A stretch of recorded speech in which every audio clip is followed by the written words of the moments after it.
Hi guys, आज हम बात करने जा रहे हैं अशोक लेलैंड की। आज हम कंप्लीट एनालिसिस इस कंपनी का प्रोवाइड करेंगे।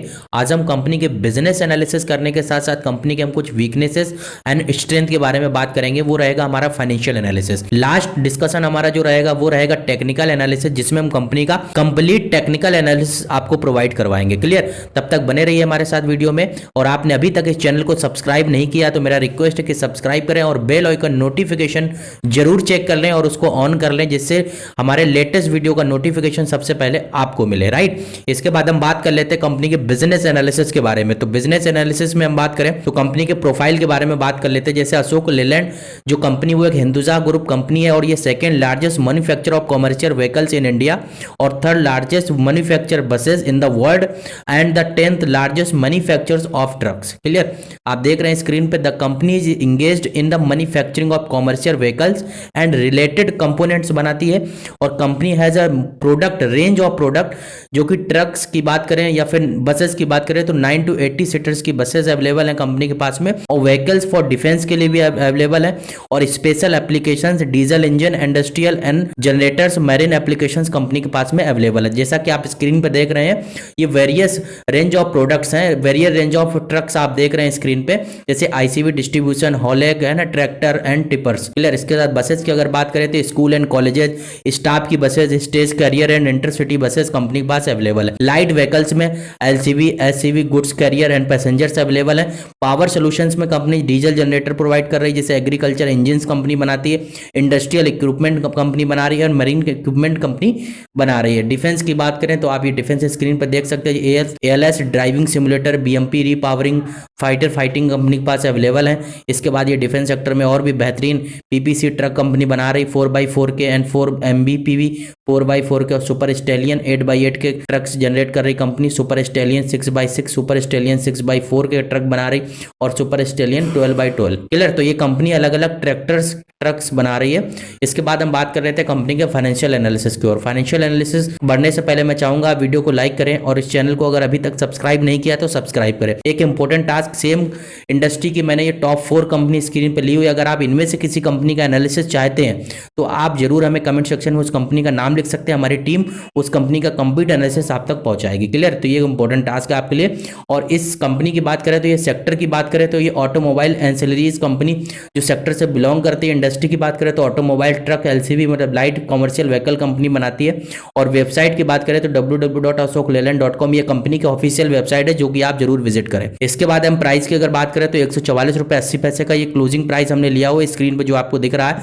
और ये मार्केट कैप की बात करें तो 43,441 करोड़ का इसका मार्केट कैप है। क्लियर? इसके बाद अगर बात करें शेयर होल्डिंग पैटर्न की तो प्रोमोटर्स ने जो अपनी होल्डिंग्स है वो मेंटेन करके रखी है 51.4% पिछले सितंबर क्वार्टर से लेके अभी सितंबर 2022 तक, और पब्लिक के भी 48.6% की मेंटेन है। बट प्रमोटर्स होल्डिंग जो प्लेज है वो उसमें से चेंज आया है, जैसे कि पिछले सितंबर 2021 में 18.44% प्लेज थे शेयर्स, वही बढ़कर अभी 19.04% सितंबर क्वार्टर में क्या हो गए, शेयर्स प्लेज है। ये किसी भी कंपनी के लिए शेयर प्लेज होना अच्छी बात नहीं होती है, इसी वजह से कहीं ना कहीं कंपनी के शेयर प्राइस में एक बड़ा मूवमेंट नहीं आता है। क्लियर? क्वार्टरली रिजल्ट्स की अगर बात करें तो कंसोलिडेटेड फिगर हमने स्क्रीन पे लिए हुए दिसंबर क्वार्टर से लेके अभी सितंबर 2022 क्वार्टर तक के। रेवेन्यू की बात करें तो 5,954 करोड़ का दिसंबर क्वार्टर में रेवेन्यू है 2020 के, और यही सितंबर क्वार्टर में बढ़कर अभी 9,600 करोड़ रुपए का हो गया रेवेन्यू। एक्सपेंस की बात करें, जैसे जैसे रेवेन्यू में इंक्रीज आया वैसे वैसे एक्सपेंस में भी कंपनी का रेवेन्यू इंक्रीज सेगमेंट हुआ है। एक्सपेंसेस में बात करें तो 8580 करोड़ का एक्सपेंस हो गया सितंबर क्वार्टर में।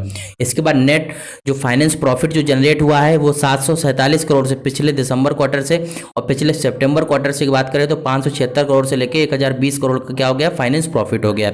और पिछले यही सितंबर क्वार्टर में कंपनी का 10% का मार्जिन था, जो कि बढ़कर अभी 11% का सितंबर क्वार्टर में अभी इसका मार्जिन हो गया। इंटरेस्ट की बात करें तो quarter on quarter company interest पे कर रही 400-500 करोड़ के आसपास। पिछले सितंबर क्वार्टर की बात करें तो 479 करोड़ का इंटरेस्ट पे कर रही थी, वही बढ़कर अभी 499 करोड़ का इंटरेस्ट हो गया है। मतलब ये कंपनी ने जो लोन ले रखे हैं, जो लायबिलिटीज उठाई हुई हैं, उसके अकॉर्डिंग जो कंपनी के जो इंटरेस्ट हो रहा है, जा रहा है, एक्सपेंस हो रहा है इंटरेस्ट में, वो क्वार्टरली 499 करोड़ का एक्सपेंस है अभी लास्ट क्वार्टर में।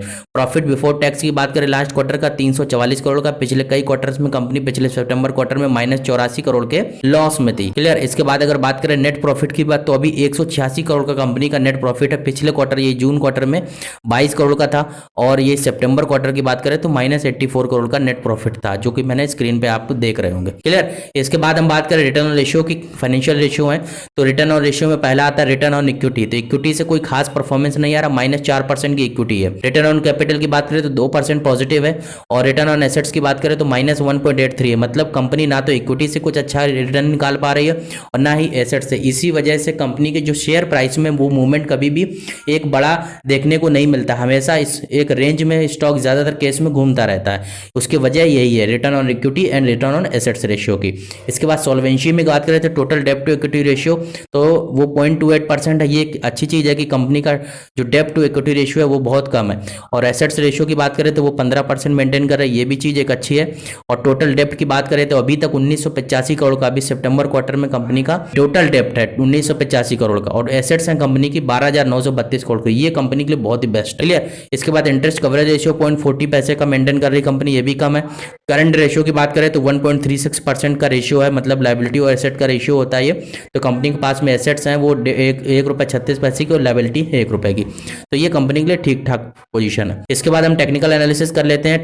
टेक्निकल एनालिसिस में हम बात करें तो पिछले एक महीने का जो रिटर्न कंपनी दिया वो 1.5% का नेगेटिव रिटर्न दिया है, और पिछले 6 महीने का रिटर्न 17% का रिटर्न प्रोवाइड किया है, और पिछले 1 साल के रिटर्न की बात करें तो इसने 8% का रिटर्न प्रोवाइड किया। और अभी तक मैक्सिमम की अगर बात करें ओवरऑल अभी तक जो कंपनी ने रिटर्न प्रोवाइड किए हैं तो वो 6300% का रिटर्न दिया। ये बहुत ही अचीवमेंट की बात है। 6300% का कंपनी का रिटर्न रहा है ओवरऑल अभी तक का रिटर्न। तो ये लॉन्ग टर्म नजरिए से देखा जाए तो कंपनी के रिटर्न अच्छे हैं, बट शॉर्ट टर्म में कंपनी ने कुछ खास परफॉर्मेंस नहीं किया। अल्टीमेटली लॉन्ग टर्म भी यहाँ पे इस स्टॉक में आप इन्वेस्टमेंट करने का प्लान कर सकते हैं। क्लियर।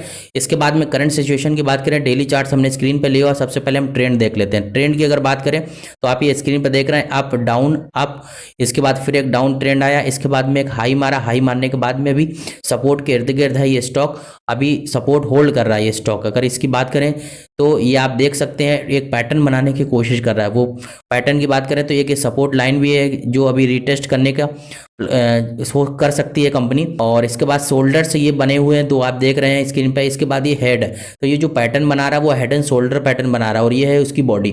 तो यहाँ तक ये स्टॉक आ सकता है 125 रुपए के लेवल तक अगर सपोर्ट टूटता है इस स्टॉक का। तो अगर 125-30 के आसपास अगर बाइंग अपॉर्चुनिटी आपके पास आती है तो आने वाले समय में इस स्टॉक में 170 रुपए का मेजर रेजिस्टेंस अगर वो ब्रेक करता है तो ये स्टॉक 300 रुपए का भी टारगेट दिखा सकता है। बट शॉर्ट टर्म में अगर देखा जाए तो उसका कोई खास टारगेट नहीं, बट अल्टीमेटली लॉन्ग टर्म के भी यहाँ पे देखा जाए तो इसका 300 रुपए के आसपास तक का टारगेट है। बट शॉर्ट टर्म में आपको एंट्री अच्छी लेनी पड़ेगी। क्लियर।